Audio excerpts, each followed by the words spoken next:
nafkah, betul-betul baik di dalam merawat anak dan istrinya, dia akan cepat kaya. Soalnya anak dan istri itu hakikatnya adalah seperti hanya ikan yang ada di kolam kita. Jangan coba-coba mengalirkan harta kita, tapi hartanya dialirkan kepada orang lain. Dia pasti jatuh miskin. Ini, ya. Entah itu untuk yang positif maupun untuk yang negatif. Kalau tidak diutamakan mengalir kepada orang lain, kepada keluarganya sendiri, pasti berantakan finansialnya. Ini. Maka sebelum kita mengalirkan harta kepada yang lain, itu pastikan dulu keluarga kita sudah kecukupan belum. Pastikan dulu anak dan istri kita sudah kecukupan apa belum.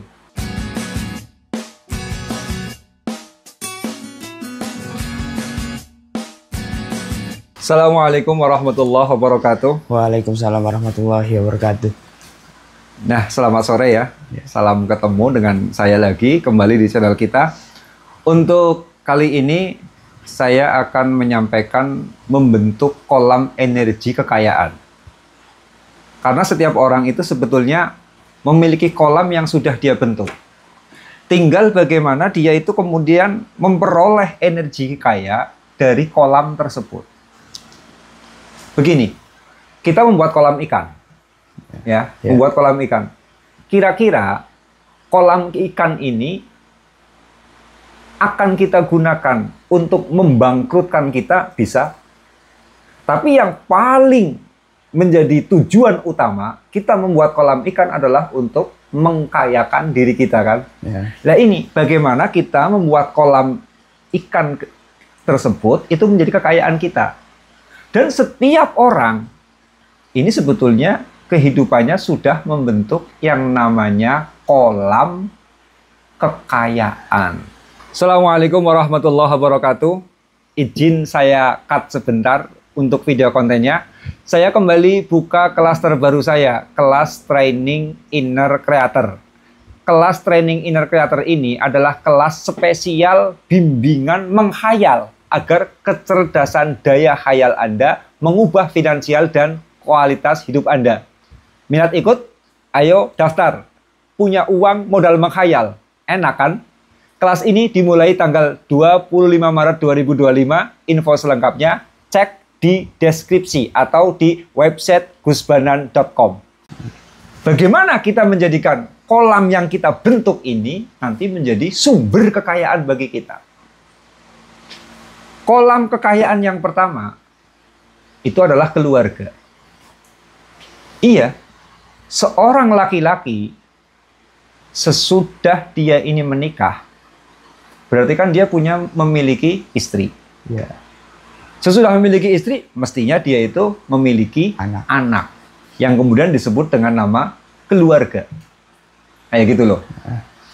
Nah, ketika kita menikah, memiliki anak, memiliki istri, itu kan sama saja. Kita itu sedang membuat kolam, kemudian kolamnya kita kasih ikan. Nah, itu loh. Karena apa? Kita punya kolam ikan ya, kita berkewajiban untuk memberikan nafkah pada ikannya.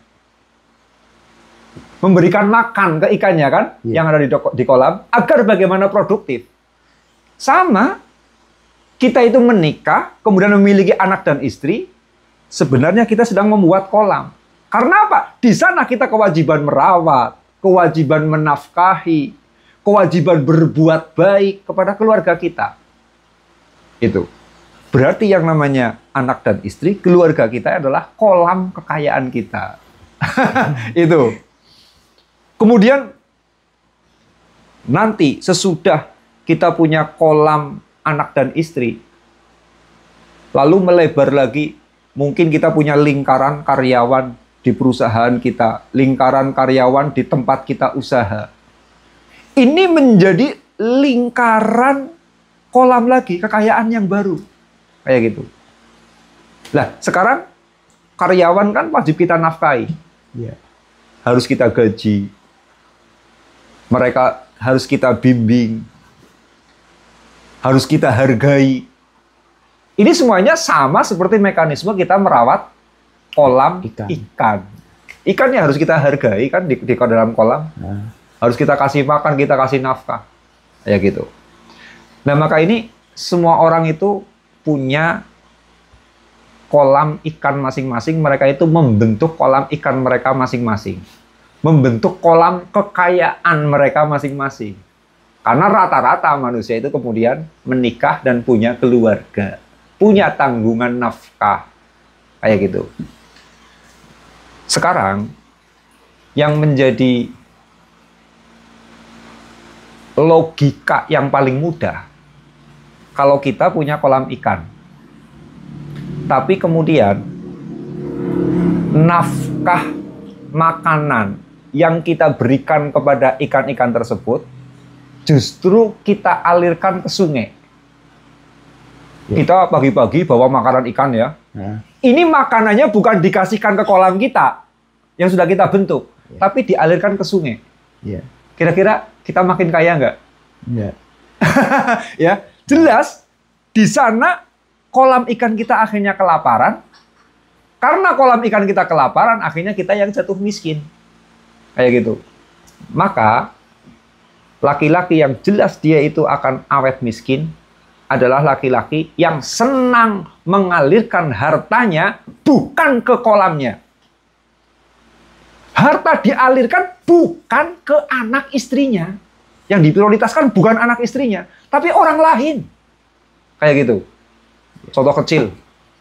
Ini yang digunakan untuk hal yang sangat negatif, yang tidak produktif sama sekali. Dia punya harta, anak istrinya kelaparan. Malah kemudian hartanya digunakan untuk judi. Nah ini kan lucu kan? Kolam ikannya dibiarkan ikan-ikannya kelaparan, tapi kemudian malah dialirkan, dibuang ke sungai untuk judi. Berantakan jadinya. Nah ini, amati saja. Laki-laki yang suka menggunakan hartanya, digunakan untuk hal-hal di luar anak dan istrinya, dia itu jatuh miskin, berantakan hidupnya. Kayak gitu. Pasti berantakan. Ini untuk judi loh. Parah lagi untuk selingkuhan. Dapat gaji, kemudian gajinya dialirkan kepada selingkuhannya. Ini juga berantakan hidupnya jelas. Karena apa? Dia tidak bisa fokus merawat kepada kolam ikannya. Ini untuk hal yang negatif. Jangankan untuk hal yang negatif seperti untuk judi dan untuk selingkuh. Digunakan untuk hal yang positif saja itu mencelakai. Iya, kita punya anak istri. Kewajiban nafkah kita, fokus nafkah kita harus diberikan kepada anak dan istri. Bagaimana agar kolam ikannya itu gemuk-gemuk, agar ikannya itu gemuk-gemuk. Ikannya itu sehat-sehat. Tapi ternyata dialirkan kepada orang lain, walaupun itu untuk bentuk kebaikan. Contohnya misalkan, dia punya anak istri, tapi hartanya malah diprioritaskan untuk menafkahi kedua orang tuanya. Loh, menafkahi kedua orang tua baik apa enggak? Baik. Tapi dia itu tidak bisa merawat kolamnya jadinya. Kayak gitu. Nah, kalau ada laki-laki kok, kalau menafkahi kepada ibunya malah diprioritaskan daripada menafkahi anak dan istrinya, ini laki-laki tersebut itu pasti jatuh miskin. Karena logisnya seperti itu. Kolam ikannya sendiri tidak pernah dirawat, tidak pernah dinafkahi. Itu. Ada lagi orang yang memprioritaskan kepada saudaranya, memprioritaskan kepada tetangganya, memprioritaskan kepada fakir miskin. Sementara anak dan istrinya itu tidak dialiri secara penuh rezekinya itu, rezeki nafkahnya, tidak dialiri secara penuh. Ini laki-laki ini walaupun berbuat baik seperti itu, tetap akan jatuh miskin. Maka ini, seorang laki-laki sebagai kepala keluarga, ketika dia menikah, hakikatnya dia itu sedang membuat kolam ikan. Kalau ingin rezekinya gemuk, kalau ingin rezekinya kemudian menjadi kaya, maka pastikan dia itu harus mampu merawat aset kolam keluarganya ini.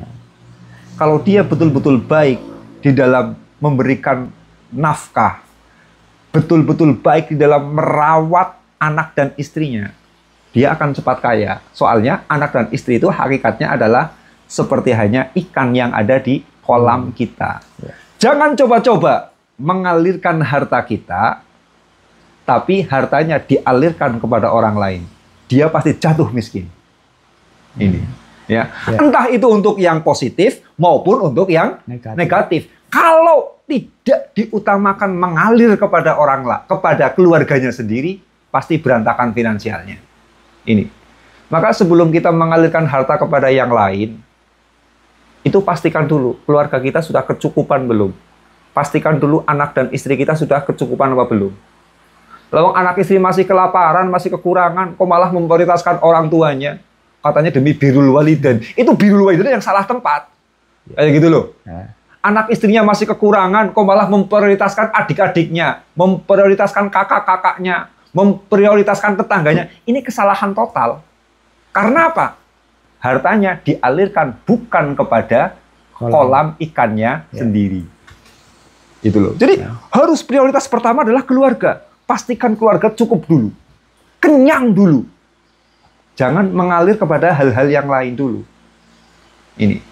Maka anjuran dari Nabi kan jelas. Kalau kita itu mau menafkahkan harta, itu ibda binafsik. Mulai dari dirimu sendiri. Jadi kita punya uang, ya diri kita dulu yang kemudian harus kita kenyangkan. Kayak gitu ya. Harus kita hadiahi, harus kita istimewakan. Kita nafkahi diri kita dulu. Kemudian fatasoddaq alaiha, ibda binafsik, fatasoddaq alaiha. Mulai dari dirimu. Kemudian fatasoddaq alaiha, sedekahlah kepada dirimu. Dibelikan peci lah, belikan baju lah. Apalagi ini mau lebaran ya. Kalau mau lebaran, belanja dulu untuk diri kita loh. Nah, sesudah kita itu kemudian membelanjakan harta, menafkahi diri kita, betul-betul fit, betul-betul kenyang, baru summa biman ta'ulu, dengan orang-orang yang ada di dalam kolam ikan kita, yaitu keluarga kita. Itu. Baru kemudian anak dan istri. Kalau urusan tetangga, urusan orang tua, kemudian urusan sanak famili, urusan teman, itu lain lagi. Nanti sesudah anak istri kita betul-betul kenyang, anak istri kita betul-betul sehat, baru merembet kepada mereka. Karena apa?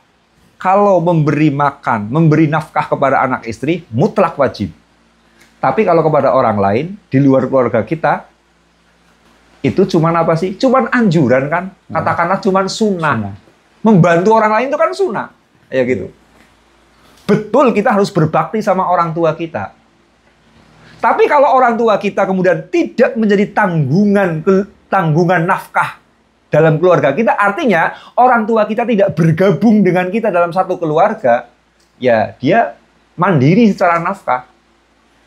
Memang anak harus berbakti pada orang tua. Bukan berarti kita jangan berbakti kepada orang tua, jangan menyalahkan tafsirnya ya. Tapi apa? Kalau kita mau berbakti kepada orang tua, pastikan anak kita dan istri kita itu sudah kenyang lebih dahulu, sudah kecukupan lebih dahulu. Maka dimulai dari diri kita, kemudian keluarga kita. Karena keluarga ini adalah kolam kekayaan kita. Dimulai dari sini. Kayak gitu. Kemudian apa? Di samping keluarga, kolam kekayaan kita adalah mungkin kita akan membentuk komunitas yang lebih besar di luar keluarga. Contohnya kita punya karyawan, ya, kita punya bawahan. Sesudah keluarga kita, baru ini nanti kemudian apa? Karyawan kita. Kalau kita punya karyawan, kok malah kemudian karyawannya dilaparkan, kayak gitu, dilaparkan untuk biaya yang tidak jelas. Ini juga sama akhirnya. Kita punya kolam kekayaan, tetapi malah kita mengalirkan nafkahnya bukan ke kolam kita, tetapi malah ke sungai. Ya, kita buang sia-sia energinya. Kadang lucu, ada orang punya karyawan, uangnya bukan diprioritaskan untuk menggaji karyawan, tapi demi meningkatkan obsesi dirinya untuk cepat kaya biar usahanya cepat maju. Bayar karyawannya nanti-nanti, memprioritaskan dulu, meningkatkan kulakannya. Kayak gitu, modalnya diperbesar, investasinya diperbesar. Tapi malah karyawannya kelaparan. Ini kebijakan yang salah. Karena pada saat itu, kita hanya fokus kepada diri kita, tetapi kita mengambil hak orang lain. Gitu. Termasuk karyawan di lingkungan kerja kita. Ini juga adalah kolam kedua sesudah keluarga. Yang pertama keluarga, yang kedua adalah lingkungan kerja kita, tanggung jawab kerja kita. Ini harus difokuskan. Itu. Maka silahkan kok kita bisa mengamati jelas sekali persoalan ini. Amati kalau ada laki-laki, dia sudah punya keluarga, dia sudah punya karyawan, tapi kok memprioritaskan rezekinya, memprioritaskan aliran uangnya, bukan kepada keluarganya atau kepada orang yang menjadi tanggung jawabnya, si laki-laki ini pasti ringsek rezekinya. Karena memang konsepnya begitu. Ibda binafsik fatasaddaq alaiha, mulailah dengan dirimu sendiri, sedekahlah kepada dirimu, kemudian summa biman ta'ulu, kemudian dengan keluarga kita. Karena keluarga kita adalah kolam kekayaan kita. Jangankan persoalan menafkahkan harta, menafkahkan rezeki, menafkahkan uang. Bukan cuma dalam persoalan itu. Dalam persoalan harta juga sama kok. Supaya dimulai dari diri kita sendiri. Kita mendoakan orang. Hadis Nabi itu menyampaikan, kana idza dzakara ahadan fada'alahu. Ketika kita itu teringat dengan seseorang, berarti orang lain ya. Fada'alahu. Kita supaya mendoakan. Berarti saya kok ingat itu ya. Kita supaya mendoakan. Tapi mendoakannya itu bada'a binafsihi. Mulailah dari dirimu dulu. Jadi kalau kita mau mendoakan orang lain, itu dimulai dari diri kita. Contohnya kayak gini, kita ingat orang tua kita. Berarti kita mau mendoakan ampunan untuk kedua orang tua. Ini harus dimulai kepada diri kita sendiri, mendoakan ampunannya. Robbi firli, ya Tuhanku, ampunilah dosaku. Dosaku dulu. Baru kemudian waliwa lidayya, untuk kedua orang tuaku. Jadi mendoakan pun, kita mau mendoakan orang tua, dimulai mendoakan kepada diri sendiri dulu. Bada'a binafsihi, mulai dari dirimu. Kemudian Rabbi firli wali walidayya, baru wali jami'il muslimina wal muslimat, untuk seluruh umat muslim di dunia. Kayak gitu loh. Baru kemudian merembet kepada orang lain.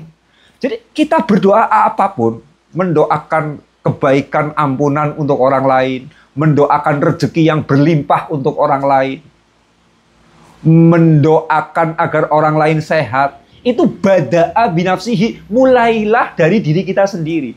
Misalkan kita mendoakan, ya semoga kamu lekas sehat. Ini mulai dari diri kita. Ya semoga saja saya sehat, Anda juga sehat.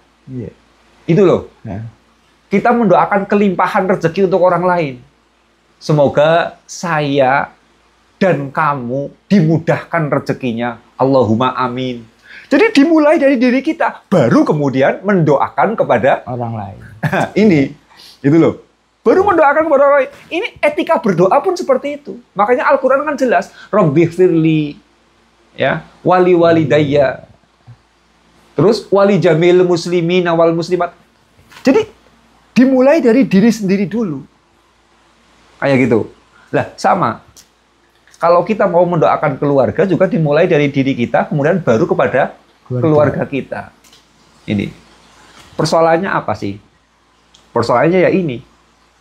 Sesudah tubuh kita sehat, tubuh kita kecukupan, selanjutnya apa? Kita kemudian harus punya prioritas kepada kolam kekayaan yang kita buat. Dan setiap orang itu punya keluarga. Setiap orang itu punya tanggungan nafkah kepada keluarga.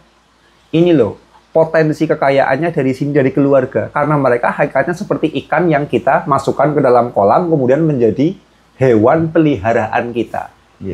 Kayak gitu. Menjadi hewan peliharaan kita. Maka kita harus punya prioritas. Sesudah tubuh kita sehat, tubuh kita kenyang, kemudian prioritaskan kepada kolam ikan, karena ini adalah aset kekayaan. Kalau kita tidak mau merawat, malah kita mengalirkan kepada sungai. Iya, mengalirkan kepada sesuatu yang lain di luar kolam kita, ya sudah. Ini kelaparan, kita gagal menjadi kaya. Itu ya, kita gagal menjadi kaya. Dan bukan cuma persoalan harta, persoalan nafkah, Doa saja seperti itu. Dimulai untuk diri kita, kemudian baru keluarga kita, baru kemudian kepada orang lain. Kayak gitu.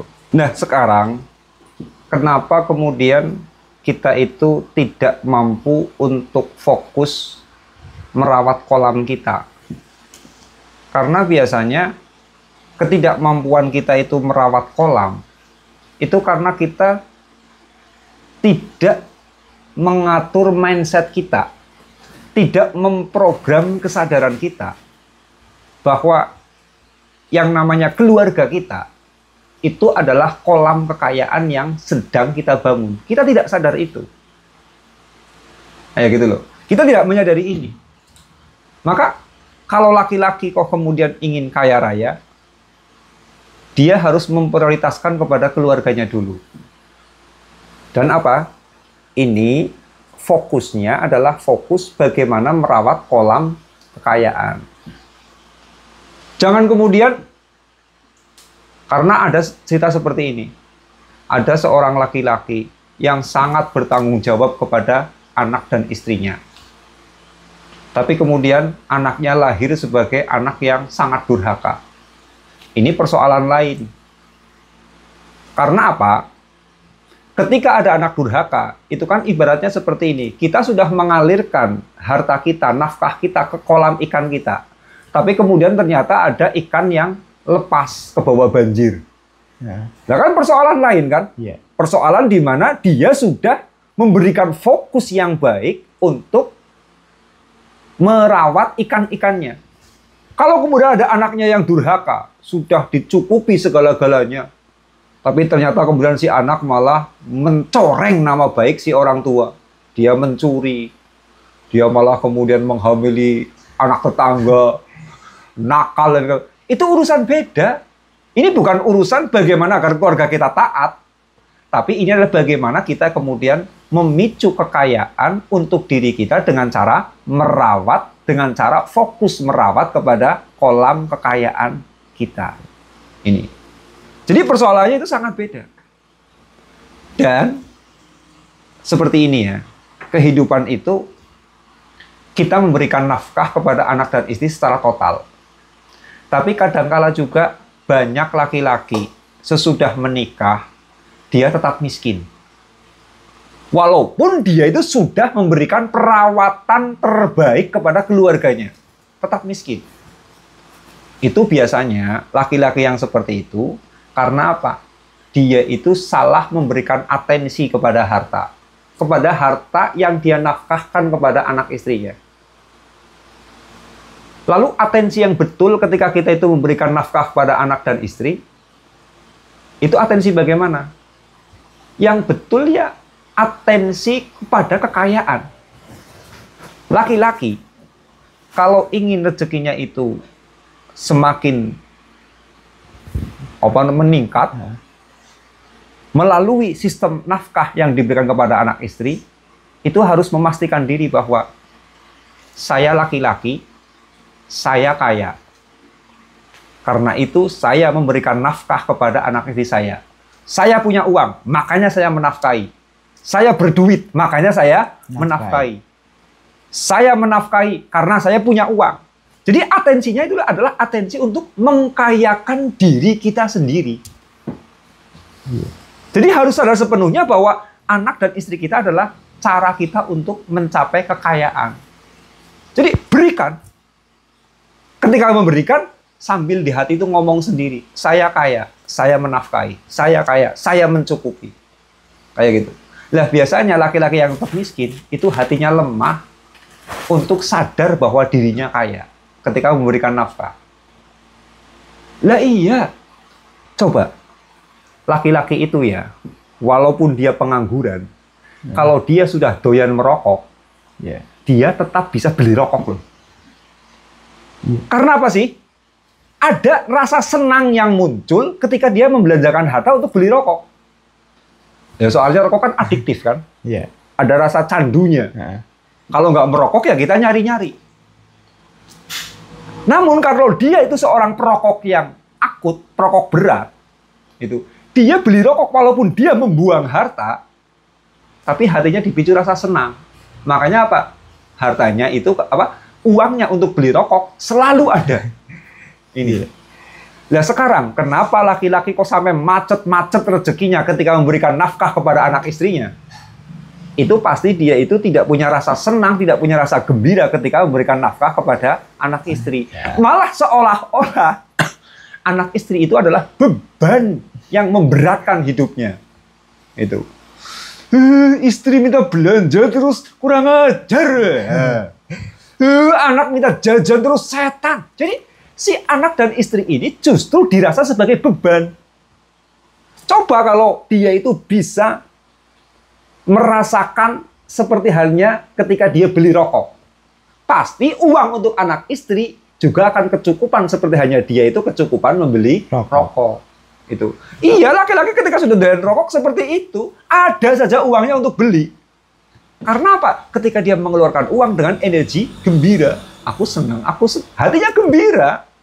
Nah, maka kunci laki-laki kemudian kalau ingin memberikan nafkah kepada anak istri sebagai kolam kekayaan kok, dia itu makin gembira rezekinya, makin meningkat rezekinya, itu dia harus punya perasaan seperti itu.